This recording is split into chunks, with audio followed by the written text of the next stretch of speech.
Artisan Home Services. Today we're working in an 8-story apartment building. We have to shut the water down to the whole entire row from first story all the way up to the 8th story.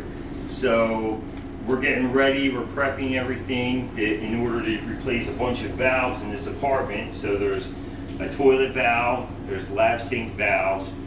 We need to put valves in for the shower, also the kitchen and the dishwasher, and then also the laundry too. So this is the start of it. We're just prepping. Right now, all I'm going to do is remove this drain. So a lot of these back in the, I guess like the 60s, 70s, they used to solder the traps directly into the copper line. What we use now is called a trap adapter. So that's just a new fitting we will solder on later.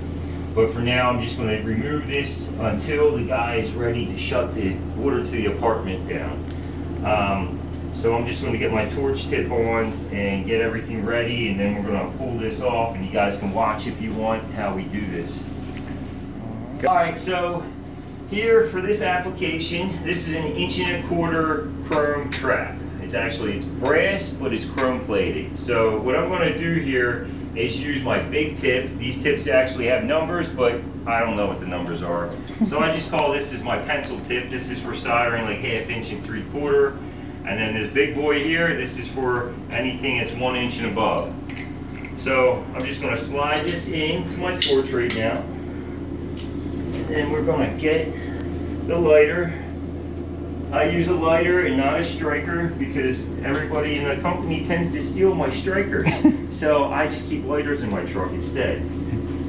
So once I find this lighter, which is somewhere, Lewis, did you see it? You got his lighter. There you go. That's mine. Thank you. Steal my lighter. Big flame, and then scale it back a bit. But we don't want to scale it back too much because if you make the flame go like this, you burn out the torch tip. So right there. And then what you want to use, the blue part that's coming out is the hottest part of the flame. So we try to apply that about 1/4 inch. We try to apply about 1/4 inch from the bottom of the pipe because that heats it up. Now I'm heating this up away from the wall because I don't want the flame to roll into the wall. I do have some water right near me. Actually, I have a rag and I'm just going to dip it in the toilet to get the water if we need it. But usually this will work. This will make do for what we need. So you can see that the solder's starting to roll out a little bit like that. Okay, now that's it. So that's it. And if you have a bucket of cold water, it's very important that you want to dip this. And I usually use the toilet. The toilet water is clean as long as you flush the toilet. As long as you flush it, you're fine. It's clean water. I mean, as long as you don't got no skid marks in there. If you do, then I would recommend trying to get rid of them somehow, some way. So, and now we have a little bit of a residue left here in this pipe here. So what I'm going to do is I'm going to heat this pipe up again. You see that solder and all those flakes and the dirt. So I want to heat this up again, and I'm going to try to very carefully with my rag, I'm just going to pull it out. So then we can clean this copper pipe up later. After we put the vanity in, probably, is I just want to make sure that it's going to stick out far enough. We'll put the vanity on the wall, and then what we'll do is take the vanity off the wall, and then I'll solder the trap adapter on. So.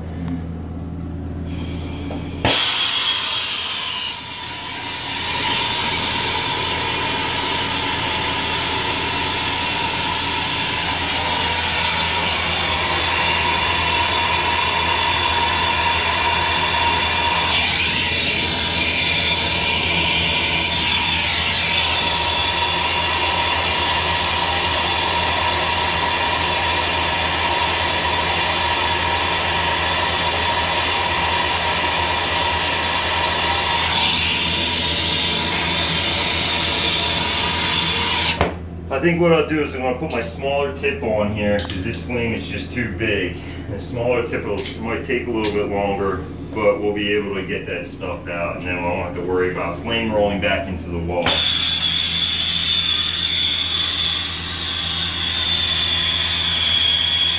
So like I said, you want to get the blue part about 1/4 inch, 1/8 of an inch off the pipe, okay? Because that, again, that's the blue is the hottest part of that flame.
There's a little bit of paint on there.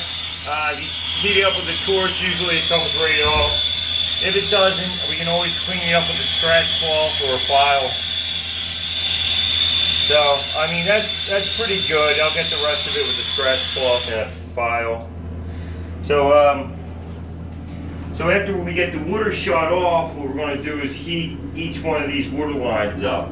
And then we're going to pull them off and we're going to wipe these joints, okay? And then what we have to do is clean them up real well with this. This is scratch cloth, emery paper, whatever you want to call it. Doesn't matter. It does the same thing. Now what I like to use is I just like to use solder sweat-on valves. I do not like the Pro Press, not for this application, and I'll tell you why. Because if you put these on and Pro Press them and it's close to the wall here, so if anything happens to that Pro Press valve, let's say it leaks, let's say it needs to be replaced, now you can't just pull these off and sweat a new one on, because the Pro Press actually crimps the whole pipe all the way around. Now you have to open the wall up and go further back. So in the future, it's going to make it very difficult. And that's why I don't like Pro Press for like toilet valves like this one here. This is an angle stop, what we call it, with a chrome extension. I'll have to work this discussion plate a little bit to pull it back, but you'll be able to see where this goes over top of the copper. But the same thing, if you Pro Press one of these, the valve on, the next person, whoever has to change the valve for whatever reason, you are going to have to open the wall up. And then the customer, they're going to be upset. They're like, I have to open my wall up. The last guy all he did was put the valve on there. Well, that's what they don't tell you about the Pro Press. So, while Pro Press it's very good in some applications where everything's accessible, it's not always good in everyone. So, you gotta know the right time and the place to use that Pro Press. So right now I just have to wait for the guy to shut the water off. So I'm gonna go see right now if he's ready, if we're ready to do that, because I think it's about 10 o'clock. We only got a 4-hour window. I think we can get all these valves in about an hour, but I just want to make sure that we have no leaks or anything like that. So we're going to cut off right now, and then we'll be back. We're back at it now. They got the cold water off, but they didn't shut the hot valve off. So I'm just waiting for the maintenance guy to figure out where the valve is for that. So in the meantime, we're just going to start pulling the valves off of the cold sides. So I can start with this, and then this one for the toilet. What I'm going to try to do is if you take this out, so let's say there's any water in the line, it makes it hard to unsweat or solder, because it will not solder unless you get it really hot. So we're going to take the packing nut off in order to remove the handle, and if there's any excess water while we heat this pipe up, the water will just come right out of here and into this bucket here. So it'll make it a lot easier, instead of fighting with the water that might be in there.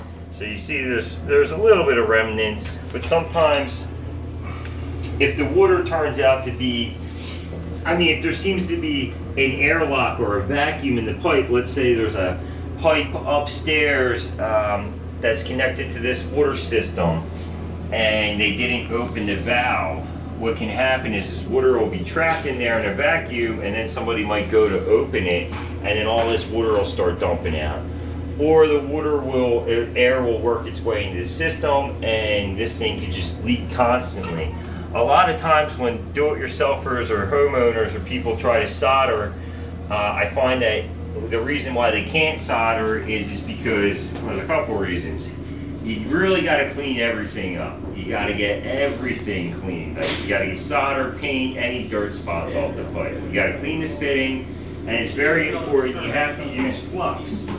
So the flux actually cleans the pipe. When it heats up, it turns into an acid, and then it'll suck the solder into the joint. So if you don't have flux on there, it's not going to work. Alright, so like I said, I'm going to get ready. I'm going to heat this up and pull this valve off of here, okay? And then after that, I'm going to wipe the joint, and then we have to clean it up really well. So I'm going to cut it off right now, okay? Thanks. Alright, well, we're going to take this valve off now. I'm going to use my torch with my little tip here. Yes, I said my little tip. It's a joke.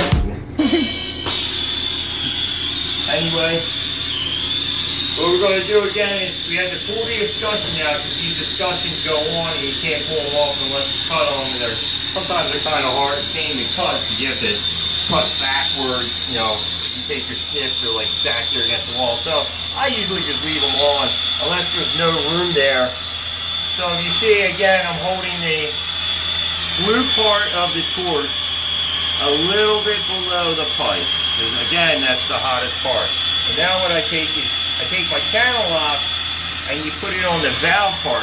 This part right here is brass. The rest of this tube is actually copper, and it's just chrome plated. So, now the copper, if you heat it up and you try to squeeze it with channel locks, it's just going to bend inwards, because when it gets hot, it tends to do that. Brass is a little bit stronger, and it's not going to bend, or you're not really going to kink it unless you really squeeze with the channel lock. So as you can see right now, what I'm doing is I'm just heating this up, trying to get the excess solder off of this pipe. Because when you want to solder a new pipe, you want it to be mostly clean. You want to see a lot of copper on there. Because if you don't, what can happen is the fitting won't adhere to the pipe. And what you can have happen is what I had happen 2 times in 20 years is as I heated it up, I didn't get all the solder off, and I turned the water back on, and the fitting blew right off the wall. And believe me, that's a nightmare, because then you got to clean water up, and you got to go downstairs and clean water up. Luckily on that job, there wasn't a finished basement. It was just open, so it wasn't that big of a deal. But, okay, so that's that side. The maintenance guy was able to get the hot water off, but I don't know if it's drained down all the way yet, so I'm gonna find out. I'm gonna hold a bucket over here and turn it on.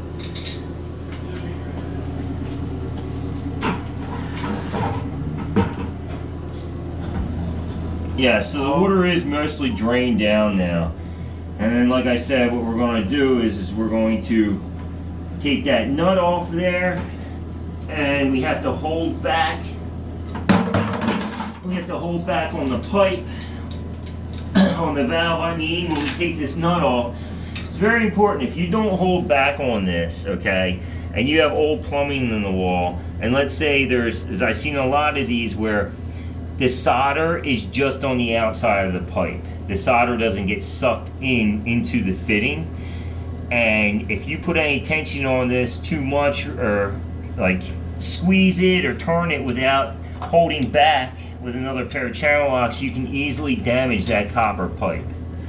So that's why you always want to hold back when you're dealing with pipes, copper lines that are in the wall, and you're trying to unscrew something.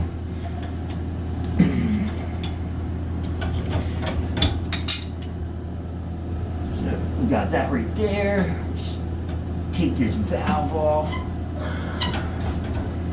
Alright, that's all. Now we're going to do the same thing to this side as we did the other side. We just want to heat this up. And then we are going to pull that off with the channel locks. Again, we're going to grip it by the right here on the valve and not where the copper is, because like I said, if you heat this up and you squeeze it with a pair of channel locks, you sure enough are just, what you're going to do is bend that, and then that pipe's going to be no good, and then you're going to have to open the wall up. There's the lighter. Okay. So here we go.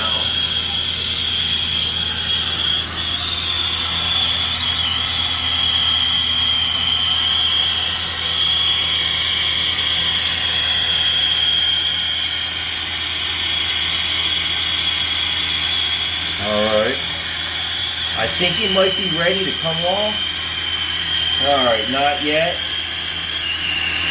I don't know if there's maybe a little bit of water in there because it seems like there's a belly right here on this. So I'm just going to pull it down a little bit just to see if I can get the water out. Alright, it's still, for whatever reason, taking a little bit of time to get off. Not melting just yet. I see it. I see it. You see how some of the solder is turning wet like? Okay, there it is. Yeah.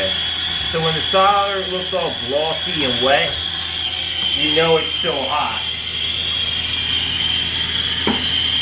When the solder starts to look like a dull color, you know it's dry. So we're just going to try to clean this up. You know, use some heat to do that. Try to get the solder off as much as you can because it makes it a lot easier when we use the scratch cloth, sandpaper, whatever you want to call it. Many names, none of it's wrong. There you go.